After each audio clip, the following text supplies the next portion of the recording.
When an avoidant man is secretly in love, let's cut through the noise. You feel confused, you feel frustrated, you feel like there's something there.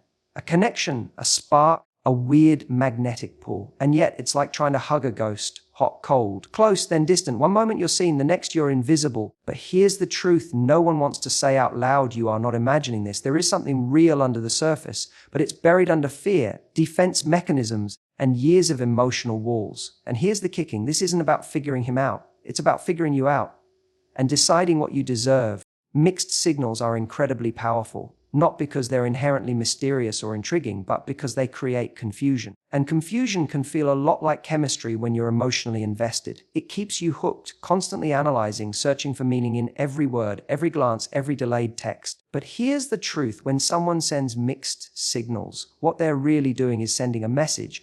And that message, when you peel back the layers, is simply they are not ready. It's easy to get pulled into the psychological loop of trying to figure out why someone acts hot and cold. One day they're reaching out, affectionate, giving you just enough to feel hopeful. And the next they're pulling back, emotionally distant, unavailable. That inconsistency can create an addictive cycle because your brain starts craving the next moment of closeness. You keep thinking, maybe if I just do this differently, they'll come closer.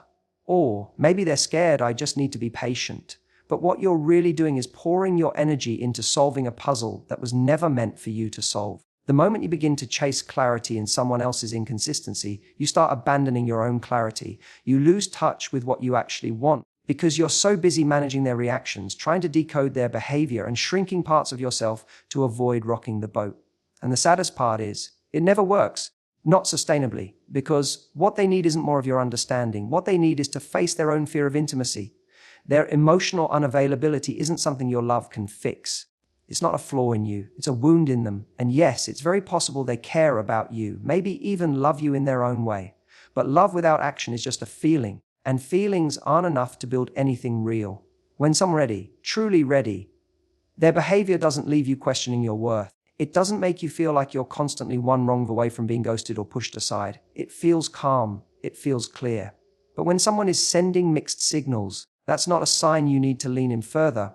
It's a sign you need to step back and ask yourself what you need. Because the longer you stay in emotional limbo, the more disconnected you become from your own truth. You start thinking this is normal, that this is just what modern dating is like, that it's your job to wait it out. It's not. The truth is, someone who's truly ready for love doesn't keep you in the dark. They don't need to play games to manage their own vulnerability. They show up fully, consistently, and with emotional clarity. If that's not what you're experiencing, don't twist yourself into knots trying to make sense of their contradictions. The message is already clear. They're not ready. And that's all the information you need to take a powerful step forward. Real love doesn't play hide and seek. It doesn't vanish, things get deep or surface only when it's convenient. Love, when it's honest and mature, shows up clearly, consistently, and without games. If you're spending more time guessing someone feels than actually experiencing their love, you're not in love. You're in confusion. And confusion is not a foundation for any healthy relationship. We've all been conditioned in some way to romanticize the chase. Movies, books, and social media paint this picture of intense, dramatic love stories where mixed signals mean there's some deeper passion hiding underneath. But real life isn't a movie. And mixed signals don't mean hidden passion. They often mean emotional unavailability, fear, or avoidance. When someone really loves you, you don't have to search for clues. You don't need to overanalyze their tone, reread texts, or ask your friends to help decode their behavior. You just know, because love, true love, communicates itself in action. There's a huge difference between mystery and inconsistency. Mystery can be exciting in the beginning, but inconsistency is exhausting over time. If someone is acting like they're all in one day and then distant, then that isn't depth. That's instability. It keeps you stuck in a cycle of hope and disappointment. And every moment of silence from them feels like a test of your worth. You wait, wonder, and worry. You question yourself. You assume maybe you did something wrong. That maybe if you were more lovable, more patient, more easygoing, they'd show up better. But here's the truth. The problem isn't you. The problem is that they're not emotionally equipped to love in the way you need. Real love makes you feel safe, not because it's boring, but because it's secure. It allows you to exhale. You're not constantly looking over your shoulder, waiting for the other shoe to drop. You're not afraid to express your feelings or needs. You're not walking on eggshells. And more importantly, you're not constantly fighting to prove you're worthy of someone's time and affection. If someone truly wants to be with you, they'll make it clear. You won't have to pull it out of them. You won't have to become a detective in your own relationship. When someone is emotionally available and ready, their love feels like presence. This isn't about you not, and it feels like reliability. They'll show up. They'll make the effort. Not just when it's convenient or when they're feeling especially affectionate, but even on ordinary days, even when things get hard. So if you find yourself constantly unsure, always trying to make sense of someone's hot and cold behavior, that's not love you're experiencing. That's a one-sided emotional investment. And no matter how deep your feelings are, no matter how much potential you see, love is not a scavenger hunt. You don't need to chase it. When it's real, it doesn't hide. It meets you where you are, openly, steadily, and without making you question if you're enough. Their fear is not your responsibility. It can be incredibly hard to accept that someone you care deeply about may be struggling with emotional barriers that have nothing to do with you. Maybe they've been hurt before.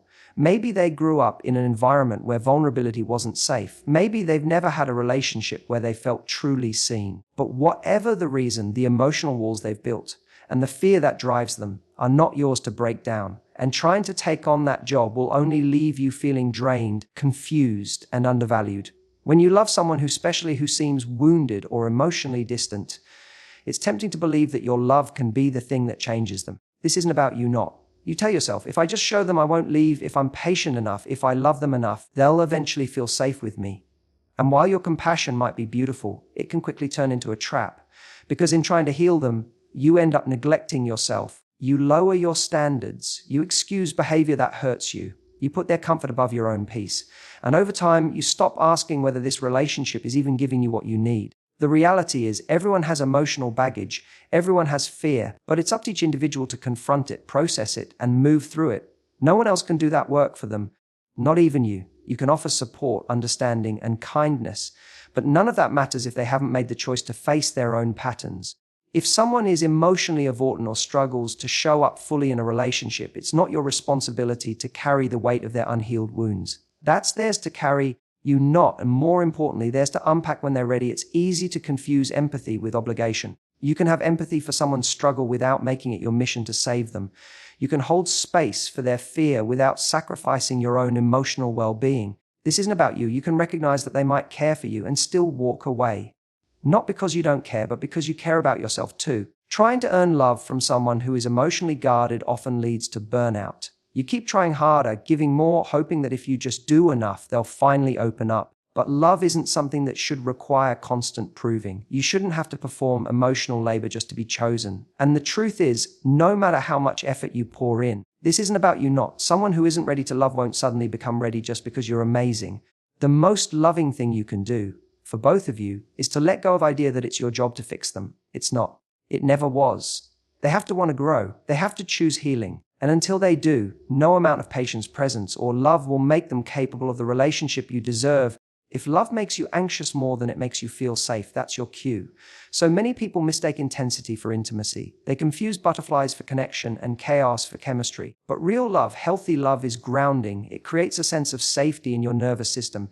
It doesn't constantly trigger your fight or flight response. It doesn't make you question whether you're too much or not enough. And it definitely doesn't make you feel like you're always walking on emotional eggshells when your body is in a constant state of anxiety because of someone's unpredictable behavior, when you're checking your phone nonstop, second-guessing every message you send, you not replaying conversations in your head to figure out what went wrong. That's not love. That's survival mode. And the harsh truth is, if someone's presence in your life is more stressful than soothing, your nervous system is already telling you the truth your heart doesn't want to hear. Anxiety is not a normal ingredient in love. Yes, every relationship has moments of tension, but if you are spending more time worried, waiting, wondering, that's emotional imbalance, not romance. Love should feel like an anchor, not a storm. It should calm you down, not keep you up at night. But we live in a world that has normalized anxiety in relationships. We're told that if it's not complicated, it's not real. That if you're not obsessing over it, it must not matter. That passion looks like pain.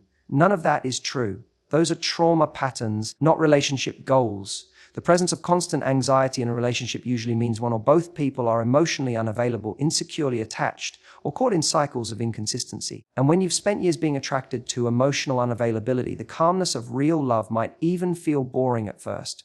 Not because it is, but because your nervous system is addicted to chaos. You associate emotional spikes with care, but someone who truly loves you doesn't put you on edge. They put you at ease. This isn't about you not. You deserve the kind of love that doesn't feel like you have to earn it every day. You deserve the kind of connection where you're not constantly reading between the lines, where clarity is the norm and silence doesn't send you into panic. You deserve someone who speaks plainly, who makes their feelings known, who doesn't keep you in the dark just because they're afraid of their own. Anxiety is a messenger. It's your body's way of signaling that something is off. Even if your mind hasn't accepted it yet, if you feel unsettled more often than you feel secure, that is not something to adapt to. That is something to pay attention to. Because an about you love isn't supposed to make you question your stability. It's supposed to help you build it. And the moment you stop tolerating love that hurts more than it heals is the moment your life starts to change. Choose someone who chooses you, consistently, open and bravely. That means no more settling for halfway affection, almost their effort, or the kind of love that only shows up when it's convenient. It means no more trying to read between the lines or getting attached to potential.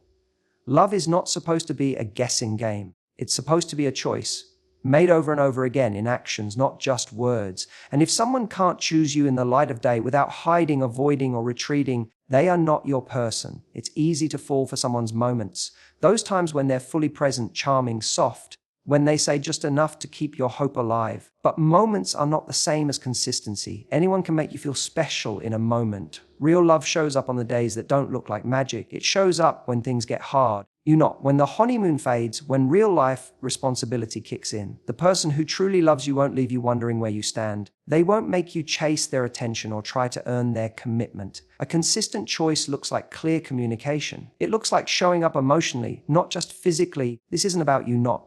It looks like effort that isn't reactive but proactive. Effort that doesn't wait until you're pulling away to finally prove they care. Choosing you bravely means being willing to risk discomfort, vulnerability, and honesty to build something real. It's not about perfection. It's about presence. And presence is everything when it comes to love. If someone says they care but can't take the risk to show up fully, they are choosing their comfort over connection. If they care but still leave you feeling uncertain, overlooked, or emotionally unsafe, that is not a relationship, that's a holding pattern. And while it might feel like love, it's often just familiar pain dressed up as romance.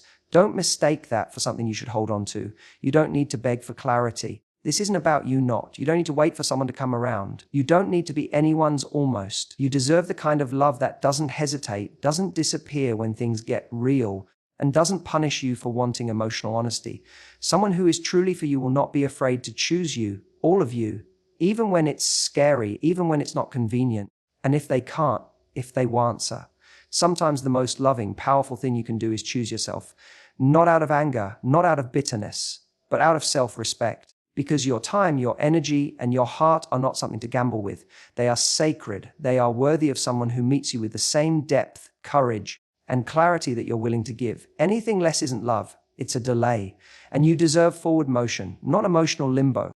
Before I wrap up, I'd like to extend my heartfelt gratitude to each and every one of you for your support, your time, and your enthusiasm. Your presence today means a lot to me, and I appreciate the opportunity to share this moment with you. Thank you once again for being part of this journey, and I look forward to the possibilities that lie ahead. Wishing you all the best, and until we meet again, take care. Goodbye and thank you.